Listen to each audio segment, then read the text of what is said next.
You're watching a Highwire Media podcast. Welcome back to another episode of the True Crime Never Sleeps podcast. This week we dive into the horrific murder of Skylar Neese. Skylar disappeared from her home in Star City, West Virginia on July 6, 2012. There's a lot about social media people keep telling me about in this video, and we'll also take a look at her two best friends. It's definitely one of those with friends like these kind of situations. So let's get into what happened to Skylar Neese. Skylar Neese was born on February 10, 1996, to parents Mary and Dave Neese. Often described as intelligent, compassionate, stubborn, and bubbly, Skylar was an only child. She grew up and went to elementary school in Cheat Lake, West Virginia. When Skylar was in the second grade, she met Sheila Addy. Sheila was only 5 months older and was also an only child. The two girls immediately became friends. They began high school together in 2010, where they met Rachel Schoaf, an aspiring actress and singer. Like Skylar and Sheila, Rachel was also an only child. The three stuck tightly together and began to get into just a little bit of trouble. Nothing major, drinking alcohol, smoking weed, skipping school, breaking curfew, that kind of stuff. Pretty much your average high school troublemakers.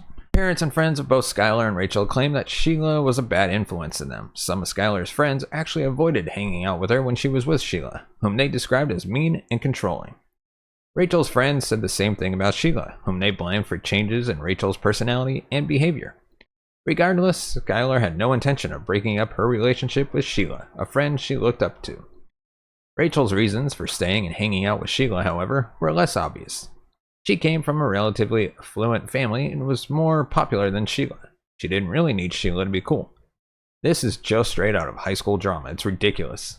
I think Rachel just liked the fact that with Sheila, she was able to do things she couldn't do with friends who shared her similar religious background. With Sheila, she was able to break the rules.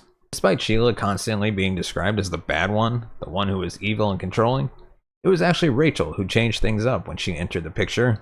For a while, everything seemed to be going fine until her sophomore year. Skylar was then put in an uncomfortable position when, during a sleepover in late summer 2011, she watched Sheila and Rachel have drunken sex. The sleepover ended with Skylar and Sheila arguing, and a rift began to form between Skylar and Sheila. Meanwhile, Sheila and Rachel were becoming closer, and Skylar started to become excluded. Skylar told her mom about the incident when she rear-ended a car one time. Often, Sheila and Rachel would dress alike, leaving Skylar as the odd girl out. Both Sheila and Rachel were sexually active and had boyfriends, while they viewed Skylar as an immature tag-along. Yet, Skylar knew a lot of things about Sheila and Rachel that no one else knew, secrets that would become problematic. Skylar hinted at this several times on Twitter. At one point, she tweeted, "I'd tell the whole school all the shit I have on everyone, which is a lot. Hashtag, if I could get away with it." As I said, Twitter comes up a lot in this story. Arguments often played out on Twitter between Skylar and Sheila, and they continued to worsen. A tipping point came in early June 2012 when Skylar and Sheila spent an entire one-week trip to Myrtle Beach fighting. When they got home, Sheila told Rachel, Skylar has to die. Sheila's call for a murder didn't come out of nowhere. Fellow students and even a teacher had overheard the girls talking about the best ways to dispose of a body as early as October 2011. Just weeks before they were overheard, a body had been discovered not far from where they lived, so at the time it wasn't considered particularly strange. However, according to one girl who overheard them, they were specifically talking about Skylar. When this girl told Skylar, "Hey, I just overheard your two best friends talking about how to dump your body so no one would find it," Skylar shrugged it off, thinking they were just joking. She even confronted Sheila and Rachel about it, but they assured her it was nothing. "Would you guys rather suffocate or get shot?" "Get shot." "Shot, as it would be quicker." "Depends on where." "Would you rather in the head?" "Yes, there would be no suffering." "Be eaten by ants or suffocated?" "Suffocated." "Drowning or suffocated?" "Suffocating." It's almost the same thing. I know, but it's not. All things that Sheila and Rachel asked. That wasn't the only warning sign. In spring 2012, worried that Skylar might blackmail them, Rachel allegedly told another student, "Wouldn't mind if she died." She also half-jokingly blurted out, "We should kill her," during a science class, with Sheila nodding in agreement. Still, the group continued to hang out together, and while Skylar was aware of the state of her friendship with Sheila, still her best friend, she had no idea what was coming. On Thursday, July 5th, 2012, Skylar got home from her shift at Wendy's around 10 p.m. She kissed her parents goodnight and went up to her room. Around midnight, Sheila and Rachel either called or texted her asking if she wanted to go for a ride. Sheila parked her car next to the Neese's apartment, and as she usually did, Skylar snuck out of her room, placing a small bench beneath her window, and got into the car with the other two girls. Unbeknownst to Skylar, the trunk of Sheila's car contained a shovel, fresh clothes, towels, and bleach. The three girls drove to Moore's Run Road, a one-lane back road. Sheila parked the car about a mile in, and they got out. They chatted for a while, and when Skylar turned to grab a lighter from the car, the girls counted to 3, and on this prearranged signal, started stabbing Skylar with knives they had hidden under their hoodies. Skylar tried to run, but was tackled by Rachel. Skylar managed to grab Rachel's knife and fight back, inflicting a cut above Rachel's ankle, but she was quickly overpowered and stabbed repeatedly. The girls then stood over Skylar, watching her die. In her final moments, Skylar could only say why. Sheila and Rachel had planned to bury Skylar, but the ground was too rocky for their shovels. Instead, they moved the body next to a big tree and covered her with rocks and branches. After washing themselves in a creek, they disposed of their bloody clothes and knives, but left Skylar's turned-off cell phone next to her body. All of this took a few hours, and the girls were back home by dawn. The next day, Skylar's parents left for work early, assuming she was still asleep in her bed. Her father, Dave, came home around midday so Skylar could borrow his car for her shift at Wendy's. However, no one was home. The door to Skylar's room was locked from the inside. Dave noticed a small bench outside and an open window. Realizing that Skylar had snuck out during the night, he immediately called Sheila to see if she had been in contact with Skylar. Sheila admitted she had talked to Skylar around midnight but claimed she hadn't seen her. Soon after, Mary, Skylar's mother, came home and a manager at Wendy's called, asking about Skylar. With the situation becoming more worrying, the Neeses called the police. Sheila arrived at their home shortly after and changed her story, admitting that she and Skylar had gone joyriding the previous night. She claimed they picked Skylar up around 11 p.m. and dropped her off less than an hour later at the end of the street. Skylar's mother, Mary, knew something was seriously wrong and took to Facebook. Sheila and her mother, Tara, soon arrived at the Neese's home, wanting to help with the search.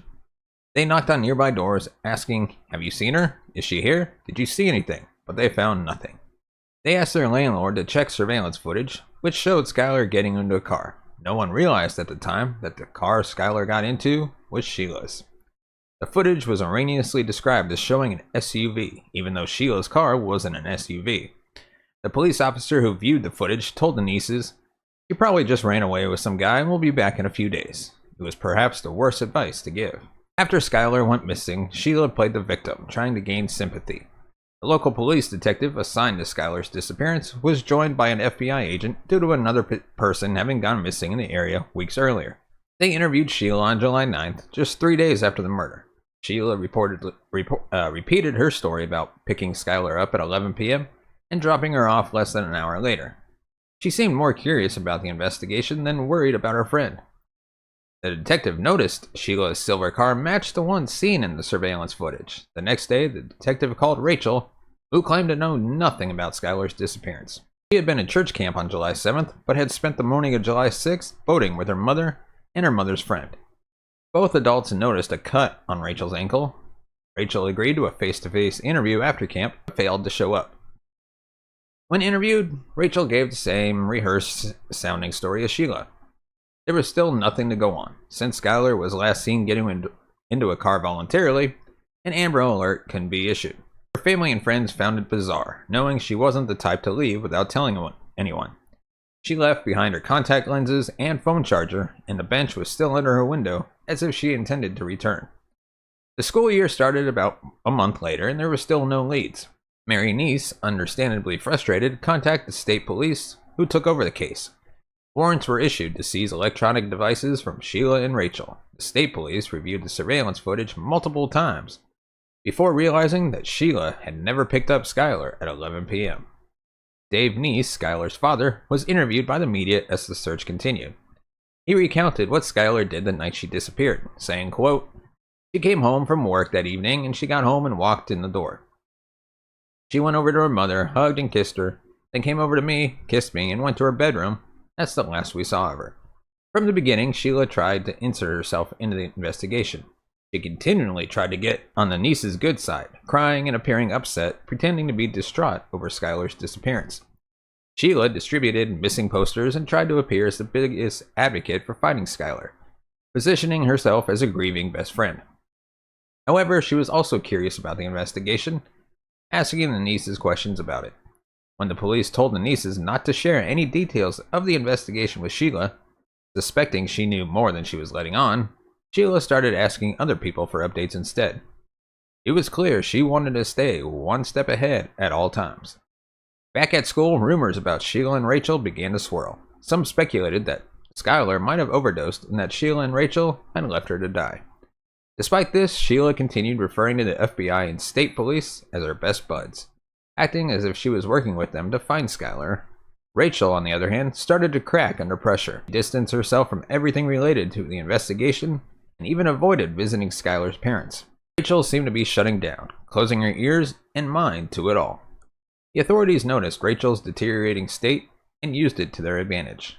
They pressed her by pointing out that the surveillance footage did not match Sheila's story and that they had cell phone records that tracked her movement. This pressure pushed Rachel into changing her story.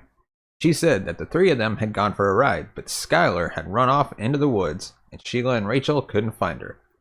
Sheila then changed her story to match Rachel's after learning Rachel had already altered her version of events.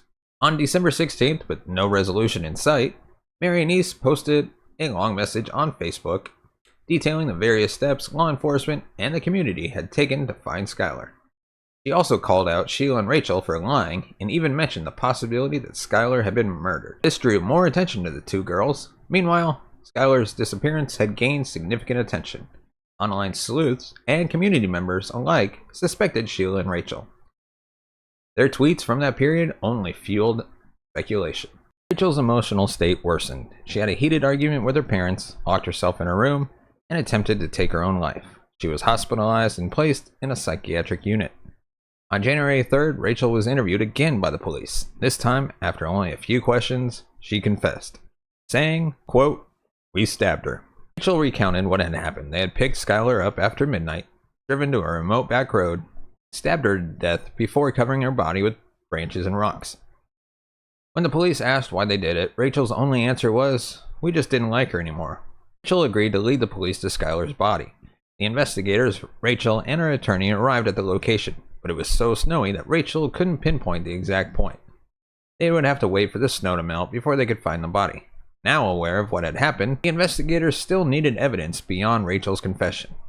They put Rachel under electronic surveillance and had her arrange a meeting with Sheila in hopes of obtaining an incriminating statement. Unfortunately, Rachel couldn't extract anything from Sheila during their meeting. On January 16th, 2 weeks later, investigators returned to the spot, this time with a canine unit.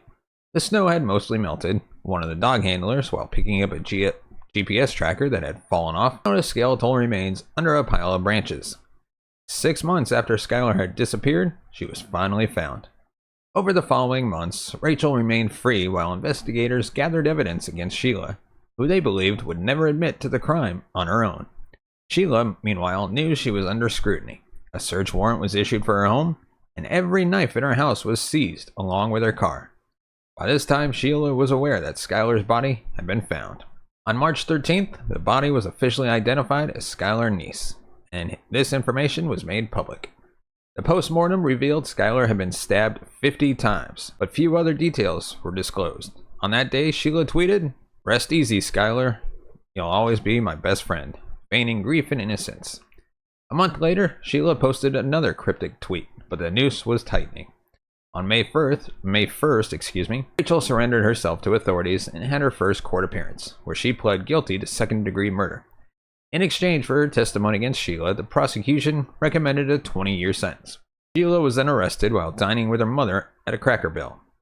On September 4th, Sheila pled not guilty to charges of murder, kidnapping, and conspiracy. At Sheila's pretrial hearing on January 24, 2014, she broke down in tears before the trial began, clinging to her attorney for support. However, she changed her plea and pled guilty to first-degree murder. In exchange for her plea, the prosecution agreed to a sentence of 15 years to life, with the possibility of parole after 15 years. Skylar's father, Dave Neese, spoke at the sentencing, saying, quote, "I'm here today with my wife, Mary. The person sitting before you, this so-called friend, took her away from us without any remorse or feeling. You can look in..."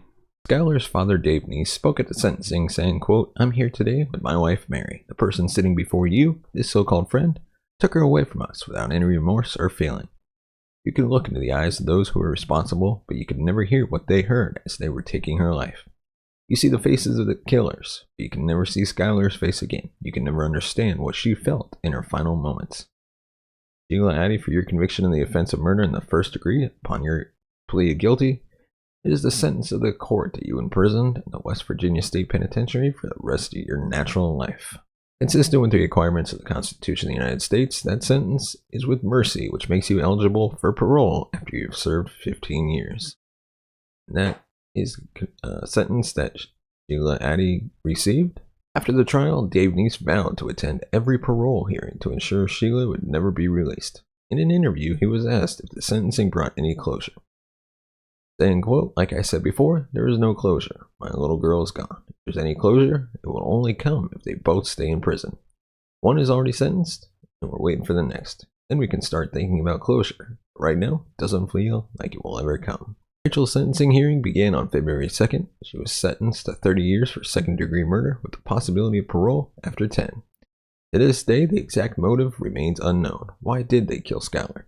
That question still haunts everyone involved. What could have been so serious that they felt the need to end her life? Mary Neese spoke about the betrayal, saying, quote, "You didn't think about what you were doing to Skylar when you killed her. Why should we care how you feel now? You comforted us, you stood by us, pretended to care while the police closed in. You put us, your family, and everyone else through unimaginable pain. Skylar missed out on everything, the life she deserved. No prom, no graduation, no future." Both Sheila and Rachel are currently serving their sentences at the Lakin Correctional Center. In 2014, Skylar's parents sued the girl's parents for damages, arguing that by neglecting to supervise their daughters, they were partially responsible for what happened to Skylar. While it's true the parents had no control over their daughter's actions, the Neeses pursued this case to bring attention to the consequences of such neglect. The lawsuit was settled for $5 million, but it's unlikely the Neeses will ever see that money. One of the most disturbing aspects of this case, lack of a clear motive. We just didn't like her anymore. That's all they said. Terrifying and incomprehensible. This was an extremely sad and tragic case of teenage jealousy, resentment, or whatever it was. No one may ever fully understand. It reads like a storyline from a high school drama, and in fact, similar stories have inspired movies and TV shows. Let me know your thoughts on this case in the comment section below. Give us a thumbs up if you like our video. Hit that subscribe button down below. Hit the bell notification button to be notified of future videos. And as always, if you want to support the channel, you can buy us a coffee at buymeacoffee.com/TCNS. Your support helps the channel grow, upgrade our equipment, bring in new hosts, be able to pay them, and one day take this show on the road. As always, thank you so much for watching and listening. We'll see you next time.